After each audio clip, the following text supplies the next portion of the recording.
আসসালামু আলাইকুম everyone, welcome back to my channel Parvin cook and blog. সবাইকে স্বাগত জানাই আমার আজকের ভিডিওতে। আশা করছি আপনারা সবাই ভালো আছেন। আলহামদুলিল্লাহ আমরাও ভালো আছি। তো মূলত আজকে ভিডিওটা স্টার্ট করেছি সকালের নাস্তা থেকে, আর আপনাদের সঙ্গে শেয়ার করব এক নতুন রান্না। নতুন বলতে আমার কাছে নতুন, জীবনের প্রথমবার এমন রান্না খাচ্ছি ফর দ্য ফার্স্ট টাইম। এবং এই রান্না করে হাজব্যান্ডের কাছে এত প্রশংসা পেয়েছি, তাই ভাবলাম আপনাদের কাছেও শেয়ার করি। তো যাই হোক, সকালের নাস্তাতে আমি এখন পাস্তা সামাই রান্না করব। তার জন্য এখানে কিচমিচ নিয়ে নিয়েছি, আর একটু বেশি হয়ে গেছিলো, তাই ওটাকে সামান্য তুলে দিয়ে আমি 2 থেকে 3 বার ধুয়ে একটু ভিজিয়ে রাখলাম। তো এখানে হচ্ছে গিয়ে আমি পাস্তা সামাইটা রান্না করব। এইটা সামাইয়ের মতন রান্না হচ্ছে সেমভাবে। আর আমি প্রথমে পাস্তাটাকে হালকা করে ভেজে নিয়েছি, ভেজে তারপরে এখন দুধ আর কয়েকটা তেজপাতা দিয়েছি 2টো, আর চিনি দিয়েছি পরিমাণ মতন। তো আমাদের আঞ্চলিক ভাষায় এটাকে ঝিনুক সামাই বলি আমরা। তো তাই ঝিনুক সামাই আজকে রান্না করছি সকালের নাস্তার জন্য, মেয়েকে দিব আর আমাদের জন্য করব। তো সবটাই আপনাদের সঙ্গে শেয়ার করছি। তো এই যে আমি এক এক করে সব কিছুই দিয়ে দিলাম, হাতে তুলে দিয়েছি কারণ ঠান্ডা হয়ে গেছিলো। তো সেমাইটা আমি দিয়ে দিয়েছি, দিয়ে এখন ভালো করে মিশিয়ে নিচ্ছি চিনির সঙ্গে, যাতে করে ভালোভাবে মিশে যায়। আর যদি রেখে দিই নিচে দোলা পেকে যাবে, তাই একটু ভালো করে মিশিয়ে দিলাম। আর এই যে আমি কিচমিচটা ভিজিয়ে রেখেছিলাম কিছুক্ষণের জন্য, এখন কিচমিচটাও তুলে ওর মধ্যে দিয়ে দিচ্ছি। আর কাজু বাদাম থাকলে দিতাম, বাট কাজু বাদাম আমার কাছে এই মুহূর্তে নেই, তাই কাজু বাদামটা দিলাম না। তো এই যে আমাদের আজকের সকালের নাস্তা হচ্ছে গিয়ে পাস্তা সিমাই, যেটাকে আমরা আঞ্চলিক ভাষায় বলি ঝিনুক সিমাই। তো ঝিনুক সিমাই রান্না করছি এখন সকালের জন্য, আর এই ভিডিওতে শেয়ার করব দুপুরের রান্না। দুপুরের রান্নার জন্য আমি আজকে রান্না করব ক্যাপসিকাম দিয়ে মাছ রান্না, আর ফর দ্য ফার্স্ট টাইম এই রান্নাটা করছি নিজের ইচ্ছে মতো। তো প্রথমে ভাবছিলাম যে কি রান্না করব, মাছ রয়েছে আর সবজি তো খুবই কমই আনে বলতে একেবারেই আনে না, জোর করলে তখন আনে। তো ওনাকে কালকে রাত্রে বলেছিলাম যে কিছু সবজি আনবে, আর উনি বাজার ঘুরে সবজি পায়নি, কারণ ওনার চোখে তো সবজি পড়বে না, কারণ উনি খেতেই পছন্দ করে না সবজি। তো তার মধ্যে উনি সবজি আনতে বলতে একটা ক্যাপসিকাম এনেছে। তো ক্যাপসিকাম ভাবলাম যে ক্যাপসিকাম দিয়ে আমি কি রান্না করব, কারণ আমি ক্যাপসিকাম খেতে পছন্দ করি না, এবং ক্যাপসিকাম কখনো খাওয়া হয়নি, শুধুমাত্র চাউমিনের সঙ্গে খেয়েছি, বাট রান্না করে কখনো খাওয়া হয়নি। তাই ভাবলাম যেহেতু ক্যাপসিকাম এনেছে, সবজি আনতে বলেছি যেহেতু ক্যাপসিকামই এনেছে, তাই ওটা দিয়েই আজকে রান্না করে ফেলি। তো অনেক ভেবেছিলাম শুধু আলু দিয়ে টমেটো দিয়ে মাছ রান্না করব, অনেক কিছু ভাবার পরে তারপরে ভাবলাম যে যেহেতু ক্যাপসিকাম রয়েছে ওটা দিয়ে রান্না করে ফেলি নিজের মতো করে। তো যাই হোক, এখানে সব কিছু আমি কাটাকুটি করে নিয়েছি, ধনিয়া পাতা নিয়েছি, তেজপাতা নিয়েছি, টমেটো নিয়েছি, আর এখানে আদা রসুন থেতো করে নিচ্ছি, ওটা হামল দিস্তায়। আর একটা বেল নিয়েছি, ওই বেলটা হচ্ছে আমি খাবো বিকেলবেলা, তার জন্য ফ্রিজ থেকে বের করে রেখেছি। তো ভাবলাম হয়তো বলি, না হলে ভাববেন হয়তো রান্নাতে দিয়ে দিব, যেহেতু রান্নার সঙ্গে রেখেছি। ওখানে এমনি রেখেছি যাতে একটু মানে থাকে, একটু গরম হয়ে যায়, মানে যেহেতু ফ্রিজে ছিল অনেকটা পরিমাণে ঠান্ডা। তো যাই হোক, এখন রান্নাটা শুরু করে দিলাম। প্রথমে হচ্ছে ক্যাপসিকামটা ভেজে নেব, আর এটা একটা ক্যাপসিকাম দিয়ে আমি ভেজে নিব। তো এই রান্নাটা করার পরে আমি তো যখন রান্না করছিলাম তখনই ভাবছিলাম যে জানি না আজকে রান্নাটা খেতে কেমন হবে, কারণ কখনো আমি এভাবে রান্না করিনি। তো নিজের মতো করে রান্না করেছি। আর রাত্রেবেলা হাজব্যান্ডকে দেওয়ার পরে উনি অনেক প্রশংসা করেছে, যে বলছে আজকের রান্নাটা খুবই সুন্দর ছিল, আজকে অনেক মজার রান্না ছিল। অ্যাকচুয়ালি অনেক মজা হয়েছিল রান্নাটা, মন দিয়ে রান্না করলে বা ভালোবেসে রান্না করলে সেই রান্নাটা অনেক স্বাদই হয়। বাট যেমনই হোক না কেন, যেই জিনিসটা দিয়ে রান্না করা যাক না কেন, রান্নাটা যদি ভালো করে করা হয় খুবই খেতে মজা লাগবে যে কোনো জিনিস। তো ফর দ্য ফার্স্ট টাইম এমন রান্না খাচ্ছি ক্যাপসিকাম দিয়ে, মাছ দিয়ে, আলু দিয়ে। তাই আলুটাকে আমি এরকম করে গোস্ত যেভাবে আলু কাটা হয় সেভাবে কেটে নিয়েছি। মূলত মাছের সঙ্গে এই আলুটা কাটা হয় না, আজকে যেহেতু একটু আলাদাভাবে রান্না করব তাই এইভাবে আলুটা আমি কেটে নিয়েছি। তো প্রথমে ক্যাপসিকাম ভেজে নিয়েছি হলুদ আর নুন দিয়ে, তারপরে আবার আলুটাকেও ভেজে নিচ্ছি হলুদ আর নুন দিয়ে। আলু দিয়ে রান্না করা হবে, আলুটা একটু মুচমুচে করে ভাজলে খেতে একটু বেশি মজা হয় আমার কাছে মনে হয়। তো আমি সবসময় আলুটাকে ভেজেই রান্না করি, যে রান্নাতে আলু দিই না কেন প্রথমে একটু আলুটাকে ভেজে নিলে খেতে ভালো লাগে। তো এই যে আমার আলু ভাজা কমপ্লিট। এখন এই তেলের মধ্যে আমি রান্না করে নিব। প্রথমে দুটো তেজপাতা দিয়ে দিলাম, আর আমি এখানে কোনো রকম গরম মশলা ইউজ করব না, শুধুমাত্র তেজপাতাটাই দিলাম। তো এখন দিয়ে দিলাম পেঁয়াজ কুচি। তেজপাতা আর পেঁয়াজ কুচিটাকে ভালো করে ভাজা ভাজা করে নিচ্ছি।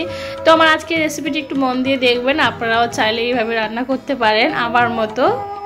তো তারপরে এখানে যে আদা আর রসুনটা আমি হামলদিস্তায় থেতো করে রেখেছিলাম ওটাই দিয়ে দিলাম, দিয়ে ভালো করে এখন ভেজে নিচ্ছি। তো আপনারা চাইলে আমার মতন এই ভুলভাল রান্না করেও হাজবেন্ডদেরকে খাওয়াতে পারেন, দেখবেন আপনার হাজবেন্ড প্রশংসা করবে। আমি ভাবিনি যে এটা এত সুন্দর রান্না হবে। তো যাই হোক, এখন কিছু গুঁড়ো মশলা দিয়ে দিলাম, স্বাদ মতো নুন, হলুদ গুঁড়ো, লঙ্কা গুঁড়ো আর কিছুটা ধনিয়া গুঁড়ো দিয়ে দিয়েছি। দিয়ে এখন ভালো করে মশলাটাকে একটু হালকা ভেজে নিব, ভেজে তারপরে ওখানে সামান্য পানি দিব মশলাটা কষানোর জন্য। তো এখন আমি কিছুটা পানি দিয়ে দিয়েছি, সামান্য পরিমাণে দেখতে পাচ্ছেন। এখন এই পানিটা দিয়ে আমি মশলাটাকে ভালো করে কষিয়ে নিব। তো আজকের ভিডিওটি আমি মূলত সাজিয়েছি পুরো সন্ধ্যা পর্যন্ত। আই হোপ আপনাদের কাছে ভালো লাগবে আমার আজকের রেসিপি এবং ব্লগ দুটোই। আজকের ব্লগটা রান্না বান্না সব কিছু রেখেছি। আসলে আমি ঘরের মধ্যে থাকি, তো তাই বাইরের হয়তো কোনো কিছু দৃশ্য দেখাতে পারবো না, বাট ঘরের মধ্যে এই রান্নাটাই দেখাতে পারছি। তাই জন্য আমি বেশিরভাগ আমার ভিডিওতে আমি রান্নাই শেয়ার করি, যেটা রান্না করি সেটাই শেয়ার করি। তো যাই হোক, এখন হচ্ছে গিয়ে আমি আলু দিয়ে আর কিছুটা কষিয়ে নিয়েছি মশলার সঙ্গে। তারপরে আমি এখানে কয়েকটা কাঁচা লঙ্কা নিয়েছি, যেটাকে আমি মানে একটু চিড়া দিইনি, শুধু গোটাই দিয়ে দিয়েছি। আর টমেটো দিয়ে দিয়েছি, টমেটো আর কাঁচা লঙ্কাকে ভালো করে গলিয়ে নিয়েছি। এখন ভেজে রাখা ক্যাপসিকামও দিয়ে দিলাম। এই ক্যাপসিকাম শুধু চাউমিন দিয়েই খেতে ভালো লাগে, অন্য কিছুতে না।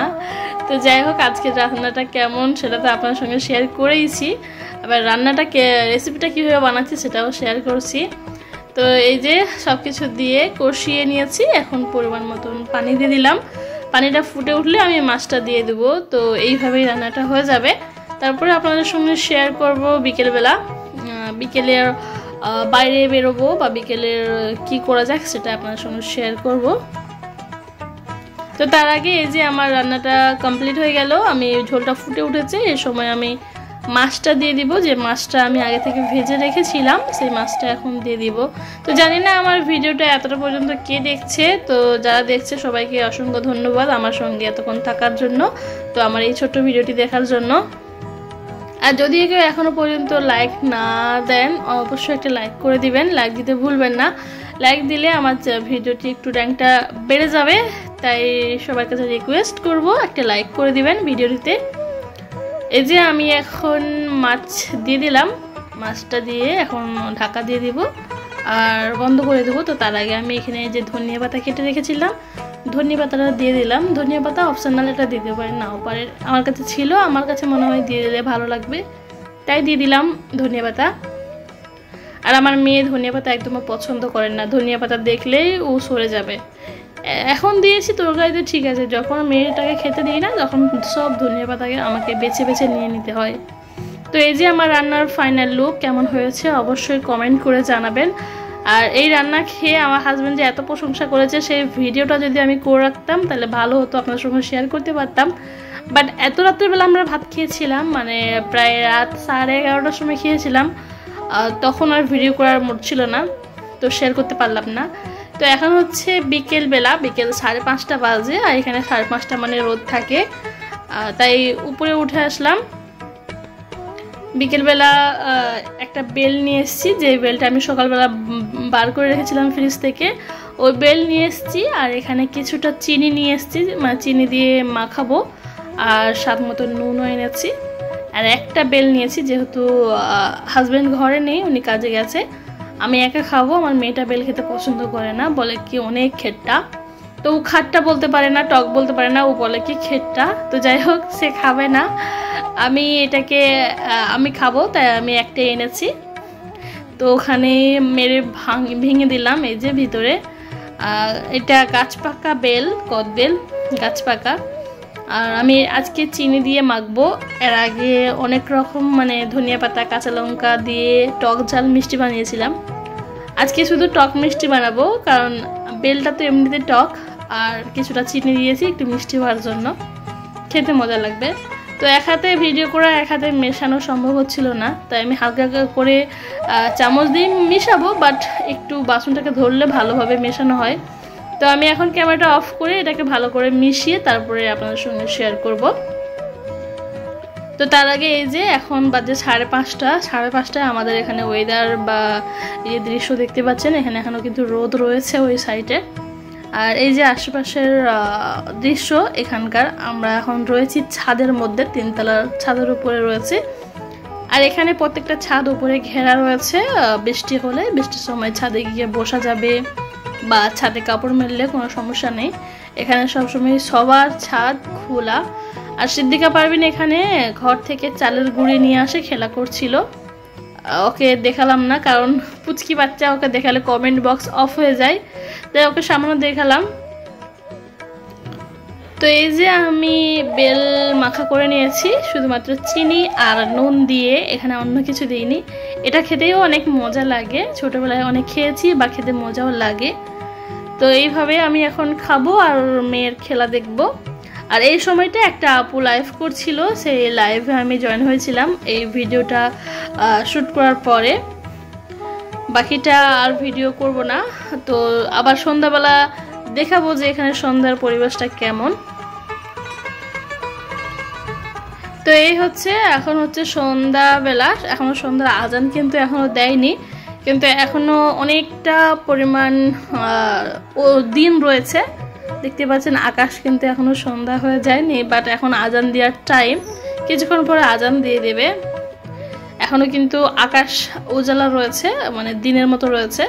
তো নিজে চলে আসলাম বাড়ির মধ্যে, আর উনি হচ্ছে মাগরিবের নামাজ পড়তে গিয়েছে। আর সিদ্দিকা পারভিনকে আমি খাবার দিয়েছি, আর ও এসব খেতে পছন্দ করেন না, মটর ভাজা আর কটকটি। এটা হচ্ছে আমি খাবো সন্ধ্যাবেলার নাস্তায়, আর এটা হচ্ছে সিদ্দিকা পারভিনের জন্য। তো আমার আজকের ভিডিওটি কেমন লেগেছে অবশ্যই কমেন্ট করে জানাবেন। যদি ভালো লাগে একটা লাইক কমেন্ট করে দিবেন। সবাই ভালো থাকবেন, সুস্থ থাকবেন। সবাইকে আসসালামু আলাইকুম, আল্লাহ হাফিজ।